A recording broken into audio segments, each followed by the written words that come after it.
साथियों नमस्कार। यह यूरोपीय कंपनियों का भारत में आगमन को लेकर अगला वीडियो है कि आप पिछले वीडियो में देख चुके हैं कि कैसे किस क्रम में कंपनियां भारत में आई और किस क्रम में कंपनियों ने यहां पे अपना स्थान डाला। सबसे बड़ी बात है कि ये वीडियो बनाने का उद्देश्य जो है वो यह है कि क्योंकि अब आपके पास बहुत कम समय है और बहुत कम समय में आपको क्विक रिवीजन की आवश्यकता है, बहुत ही इम्पोर्टेंट क्वेश्चन की आवश्यकता है कि जो आपको यूपीपीएससी में प्रीलिम्स में काम आ सके, क्योंकि इतिहास के 30 से 35 क्वेश्चन आते हैं। तो आपको इम्पोर्टेंट क्वेश्चन है और मैं कोशिश करूंगा कि आपको सारे टॉपिक पे बहुत जल्द से जल्द वीडियो मिल जाए। तो ये आप इसको ध्यान से पढ़िएगा, इसमें बहुत ही इम्पोर्टेंट क्वेश्चन है जो आपको एग्ज़ाम में काम आएंगे।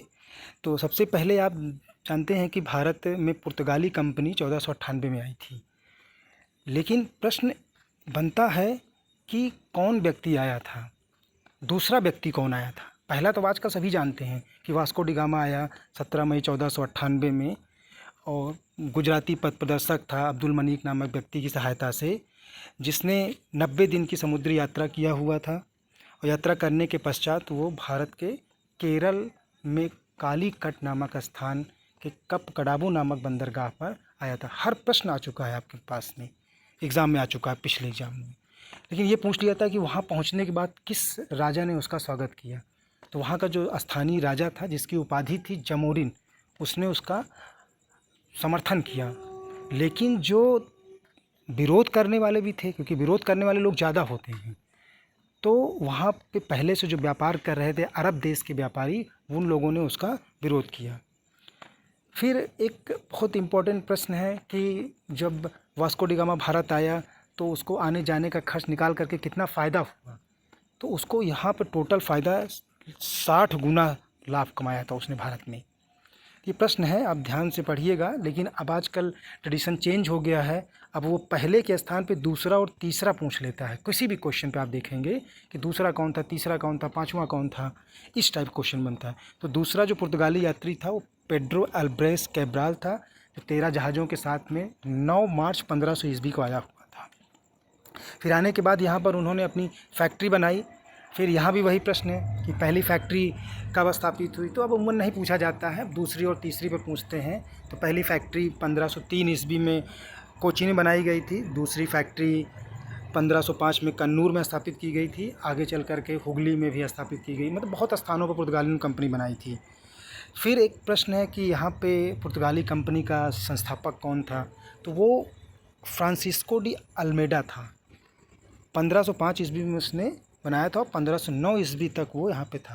लेकिन ये महत्वपूर्ण प्रश्न है कि वो फेमस किस लिए है, अल्मेडा जो है किस लिए फेमस था। तो वो यहाँ पे अपनी ब्लू वाटर पॉलिसी, जिसको शांत जल की नीति कहते हैं, इसलिए वो भारत में प्रसिद्ध था।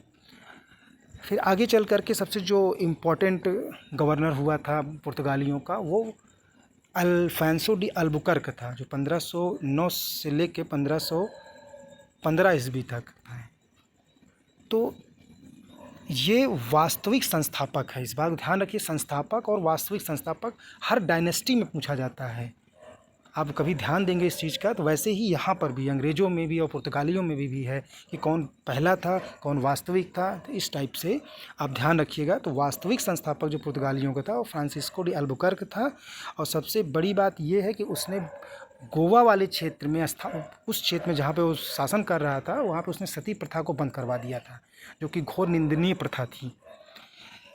उसके बाद उसने भारतीयों के भारत में पुर्तगाली बस्ती बसाने के लिए भारतीय स्त्रियों से विवाह करने पर अधिक बल दिया था, और सेना में भारतीयों को ज़्यादा से ज़्यादा भर्ती करने का। सबसे इसलिए फेमस एक और कारण है कि इसलिए मुस्लिमों का बड़ा घोर शत्रु था अल्बुकर्क। इसको भी आप ध्यान रखिएगा, यहाँ मैंने मेंशन नहीं किया हुआ है। अल्बुकर्क के बाद में नीनो डी कुन्हा आया था, और उसने 1530 ईस्वी में जो इनके सरकारी कार्यालय कोचीन में था, कोचीन से हटा करके गोवा में कर दिया। उसके बाद जोवा डी कैस्ट्रो करके गवर्नर आया। कोई बहुत रोल नहीं है इसका, इसलिए आप इस पर ध्यान नहीं देंगे ज़्यादा। कुछ पॉलिसीज़ थी इनकी, जिनके जो एग्ज़ाम में हमेशा क्वेश्चन पूछा जाता है कि क्या पॉलिसी है, कॉर्ड से अल्मेडा काफिला व्यवस्था क्या है। तो ये जो व्यवस्था था कि अगर किसी व्यक्ति को समुद्र में व्यापार करना है नाव के जरिए, या जहाज़ के ज़रिए, तो उसको पुर्तगालियों से एक परमिट लेना पड़ता था जिसको कॉर्ड्स बोलते थे। बिना उस परमिट के यदि कोई व्यक्ति समुद्र में जहाज़ उतार देता है तो उसकी जहाज़ को जब्त कर लिया जाता था और उसे दंड स्वरूप कोई न कोई सज़ा दी जाती थी। और उस समय जो मुग़ल बादशाह अकबर था 1556 से लेकर 1605 ईस्वी के बीच में, उसने भी पुर्तगालियों से कॉर्ड्स लिया था, तब लेकर के जहाज़ को समुद्र में उतार सका। तो आप अंदाज़ा लगा सकते हैं कि समुद्र में पुर्तगाली बहुत ज़्यादा शक्तिशाली थे। तो एक प्रश्न ये है कि ये अपने आप को सागर का स्वामी कहते थे, सब पुराने क्वेश्चन नहीं आते हैं। और एक सबसे इम्पोर्टेंट प्रश्न ये आप ध्यान दीजिएगा थोड़ा सा, कि जापानियों के साथ व्यापार करने के लिए सबसे पहले भारतीयों को किसने प्रोत्साहित किया, ऐसा प्रश्न पूछ सकता है। तो पुर्तगाली जो थे सबसे पहले ऐसे विदेशी थे जिन्होंने जापानियों के साथ व्यापार करने के लिए भारतीयों को प्रोत्साहित किया था। फिर 1542 ईस्वी में अल्फांसो डिसूज़ा के साथ में एक जेसुइट संत था जेवियर, वो आया था। अभी भी बहुत पूछते नहीं हैं। एक इम्पॉर्टेंट प्रश्न ये है आपके लिए कि गोथिक स्थापत्य कला का श्रेय किसे दिया जाता है। आपसे प्रश्न पूछ लिया कि बेसर शैली, नागर शैली, द्राविड़ शैली और गोथिक शैली, इसमें पूछ लिया कि गोथिक शैली किसने चलाया था और 4 डायनेस्टी का नाम दे दिया या किसी 4 यूरोपियंस का नाम दे दिया, तो आप नहीं अगर स्पष्ट हैं तो आप गलत कर देंगे। तो इसको आप जानते रहिएगा कि गोथिक स्थापत्य कला शैली जो है वो पुर्तगालियों के द्वारा प्रारंभ की गई थी। एक और महत्वपूर्ण प्रश्न है, पुराना हो चुका है लेकिन आप स्टूडेंट हैं नए तो आप जानते रहिएगा, क्योंकि पुराने छात्र इसको बहुत जानते हैं अच्छे से, कि भारत में प्रिंटिंग प्रेस की शुरुआत किसने की।